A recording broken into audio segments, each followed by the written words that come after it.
Hello and welcome to ThetaWave Podcast. I am a host, Jacob Holland, and I am a neuroscience enthusiast as well as someone who is currently studying neuropsychology. Today's podcast is going to be an interesting one. Here, we're going to be talking about many subjects. We're going to get to know the hosts. We're going to talk about time. We're going to talk some philosophy, and maybe something about how government could be redetermined, perhaps. And we are also going to be discussing many different things, such as the person who finally decided to join us. Please welcome my co-host, Ryan Reed. Ryan Reed, why don't you introduce yourself here? How long ago did you start? That's my first question. Probably about 20 seconds ago. 20 seconds ago. All right. Perhaps. That sounds about good. My name is Ryan Reed. I'm an AI engineer and as well as a musician and songwriter and several other things as well. So, Ryan, what did you start out first? Did you start off as a musician, or did you start off as someone who's really interested in AI and technology? It's a great question. Started off as a musician first. And I actually, when I was a kid, I think I started at 5 or 6 years old. I was forced to play classical piano. Yes. Forced to learn classical piano. And I took it for 8 years until I finally quit because of a aggressively mean Russian piano teacher. So do you think by the end of that you hated music entirely because of that experience? Or was it just kind of classical piano music? I didn't hate music. I just didn't want to take piano lessons anymore. Yeah. Like, did you switch to a different no, instrument? I stopped playing for a long time until until my mid-teens, and I started a small electronic music project. Ooh. And was kind of modeling myself off of Owl City. I don't know if you remember that project. Yes, I do remember Owl City.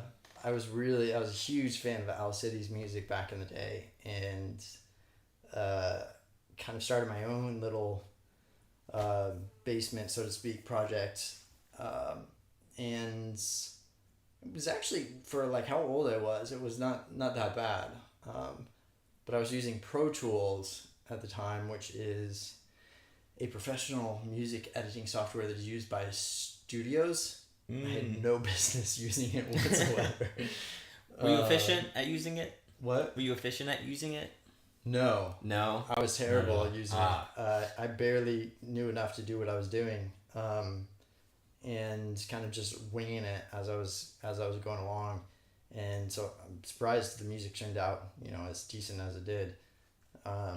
But I kind of put my piano playing skills to use there, with a little MIDI keyboard, and Nice. then I taught myself guitar around the same time, a little bit of guitar, and then later on I taught myself more thoroughly how to play the guitar in my kind of later or like early adult years. But, so how did that transition go from focusing your whole life on music to then kind of doing almost a 180 to where, you're in the field where no one's even touched an instrument or is not very musically, oriented? that's may have to condense that story down a tad, but and actually there's probably a little bit of a misconception that people in technical fields aren't musically minded, because I know that a lot of I know several different scientists as well as programmers that are musical. Yeah, that makes sense, because music is pretty technical once you really get into it. Can be, and also just because somebody is technically minded doesn't mean that they don't have a creative side to them. Yeah. In fact, like having a creative side can often be an advantage there. Mm-hmm. But I mean, in this case, you are kind of right, because I didn't have a technical mind when I started. It was, well, I had an undeveloped technical mind. I'll say that. Mm-hmm. Like when I was a kid, I loved playing with Legos and building these really complex, like, custom architectures and whatnot, and that's requires a little bit of like that kind of technical base. It's creative in a way, but it's also requires a little bit of technical knowledge of like how to make Mm-hmm. that thing happen with the functionality that you want to incorporate into it and whatnot. And so I feel like there's a little bit of that base already, So you kind already of there. rediscovered that part of yourself later And in life. to be honest, like, programming feels a lot like building with Legos to me, Mhm. just as an adult, you know. Yeah, it's like adult Legos. pretty Exactly. much. And like way more expansive. Like you have way more pieces you can Oh, work yeah. with. Mm-hmm. But the real like shift happened kind of out of the same necessity that that prompted my live music career, because I did live music for a while. Performed live music that I wrote in several different venues around Arkansas, and the it was like a lot of emotional trauma that I was going through at the time that that I needed to find a way to process. And initially, that processing happened in the form of writing music. Yep. I wrote song after song after Mhm. song, trying to process. And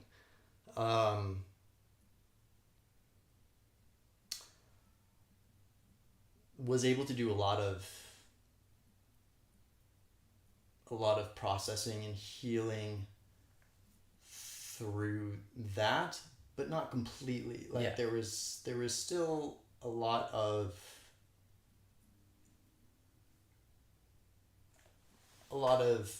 unresolved feelings and questions and whatnot. And so that all happened around COVID, when I was stuck indoors too. Actually, COVID was shortly after that, when I was stuck Yeah. indoors.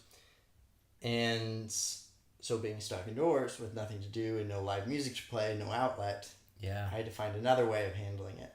Mm.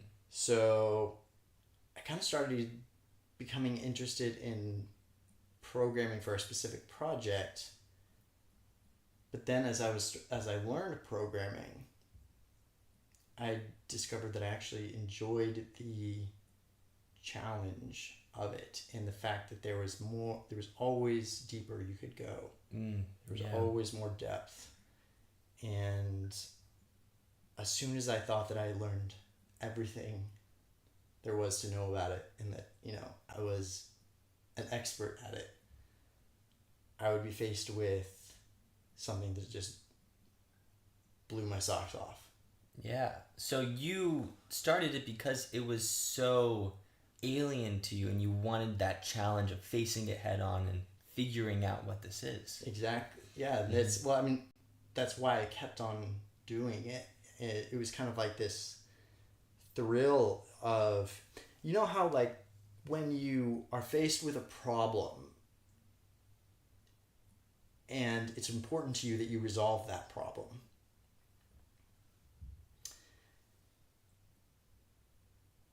And then you get to that moment, like, it's stressing you out, you're not sure how to even begin to resolve it. And then you get to that aha moment. Yeah. Mm-hmm.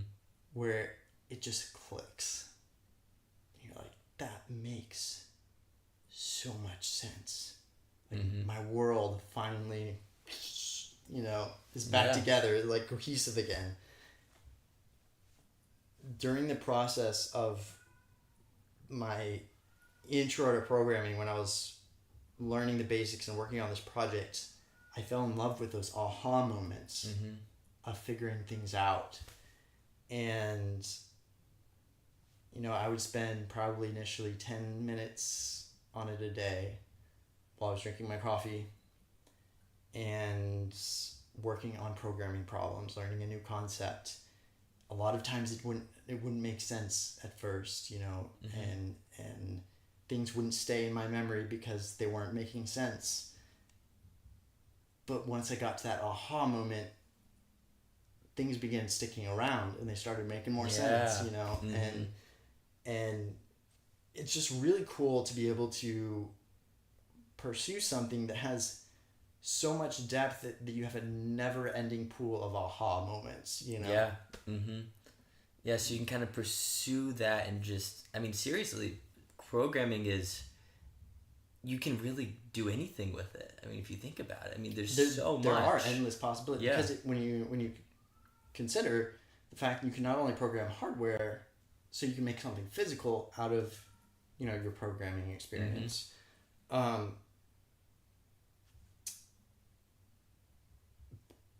But also a lot of biology is programming as well. Mm-hmm.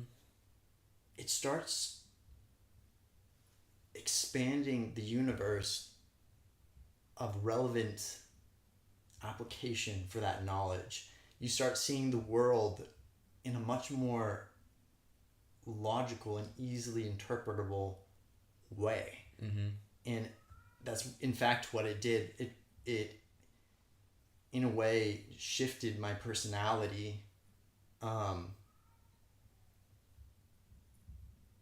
to one of primarily emotion based to logic based, because I started thinking in terms of programming.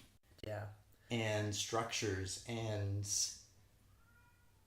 whether or not something makes sense. Also, where's the bugs, in something? What's causing it to not run as efficiently as it could be? Mm-hmm. And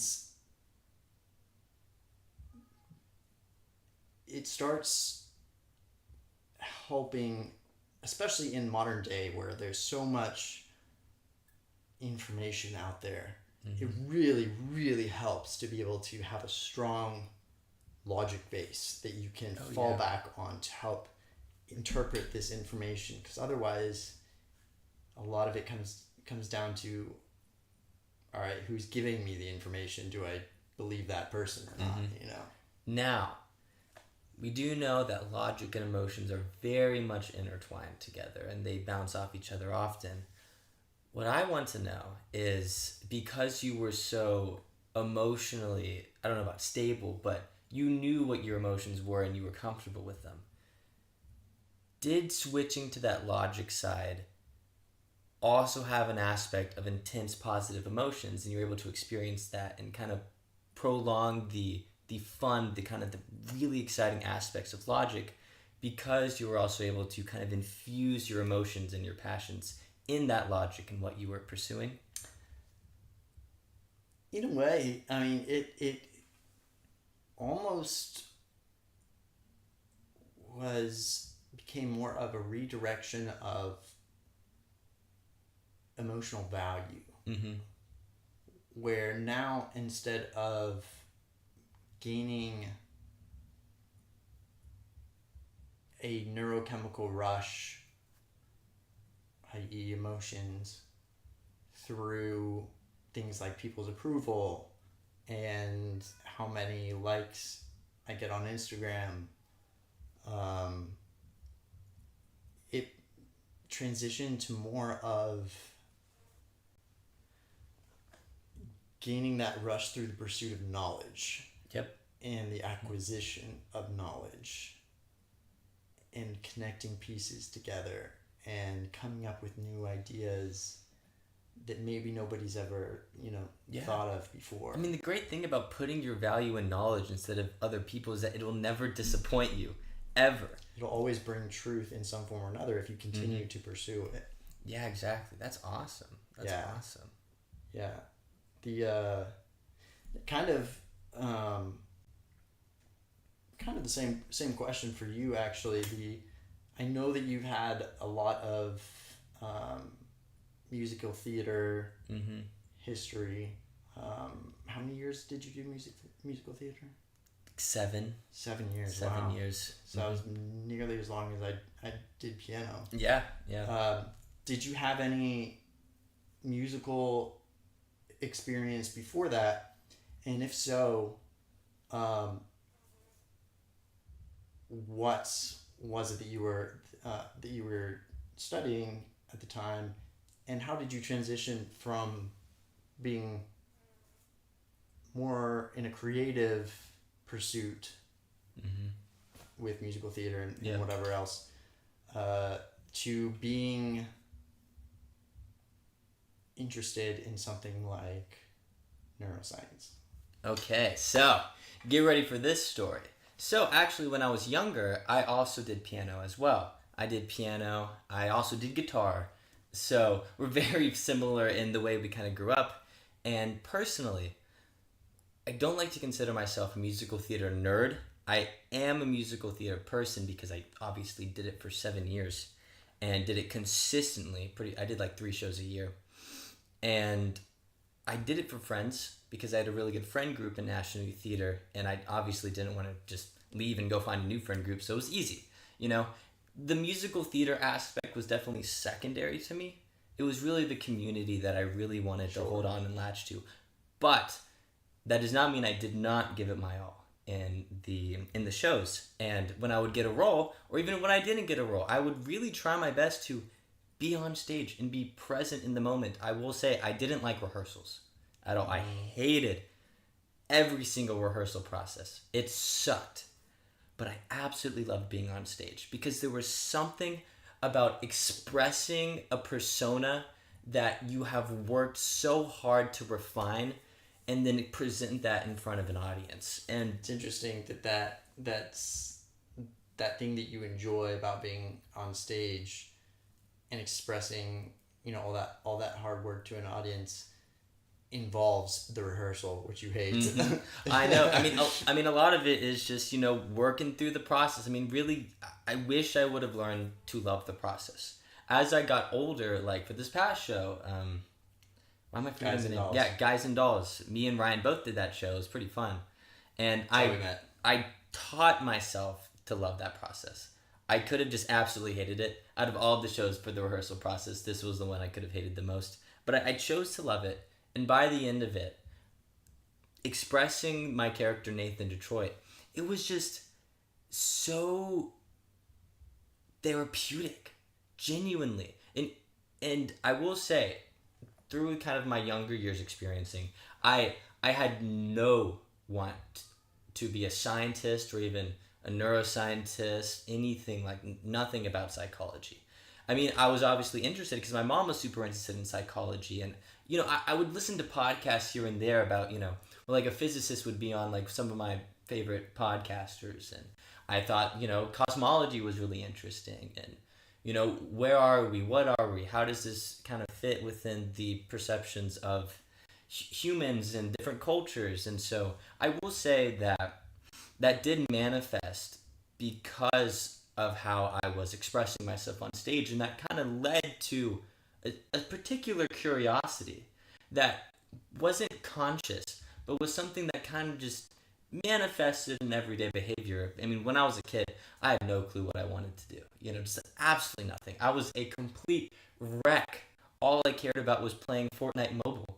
Like that's genuinely all I cared about. And so, and working out because Of course, girls love yeah. muscles, right? Yes. So, played Fortnite mobile and worked out. That was pretty much all I did. But in kind of my free time besides that, you could kind of see the beginnings of a particular curiosity that would usually lead people to where I am today. And I guess through that process, I was struggling a little bit kind of with the bigger questions in life. And I think I had those questions when I was younger. And because I never answered them, I kind of disassociated myself from them. And then that kind of disassociation and separation kind of led to very intense seasonal depression where actually I didn't feel emotions on a regular basis, where it or if I did feel emotions, it was only very negative emotions. Mm-hmm. I was either mediocre, just I don't care about nothing, or everything sucks. Mm-hmm. And the only time I didn't really feel that was when I was on stage, and I was able to express myself in that way. And through that, I did voice lessons. I knew how to play the piano and the guitar, and so I started writing music, and that was another way that I also learned to express myself. By the way, you'll notice me and Ryan have like the exact same background. It's really funny. It's kind of freaky. Yeah. At times. Mm-hmm. But what led to the transition was, for the first time in my life, I was retrospective of myself. Because it just got so negative. Everything I valued was so negative. Everything I was focused on was insanely negative. And, and the only way I was expressing myself was through secondary means. I had no clue who I was and what I actually wanted, and the baseline of the essence of my being. And I know that kind of sounds a little metaphysical, but just truly what has been gathered in my own experience. What makes you tick and why you did that? Yeah, and so I would say it was the downward spiral of just those depressive states and not understanding things because I just didn't care, and I just continued to kind of almost punish myself, and just continued in that direction to where then my girlfriend at the time broke up with me, and well, it was more so mutual. It was kind of, but Keep in mind, lives aren't gonna flex. This is technically I was the one who brought it up, but if I didn't, she would have brought it. So it was like very much like we're like, yeah, let's end this. But it was just a really rough situation and so emotionally draining, and everything was draining. I mean, there was nothing. rock bottom. Yes, like rock bottom in my life. I was just in the worst state possible, or we could say the beginning of the best state possible. Because what happened was all of a sudden, it was almost akin to a divine revelation, just of myself. It was the most intense self-referential processing I think I've ever gone through in my life, where apart from visuals, I could see everything I held dear and valued, and everything I believed in, and everything that I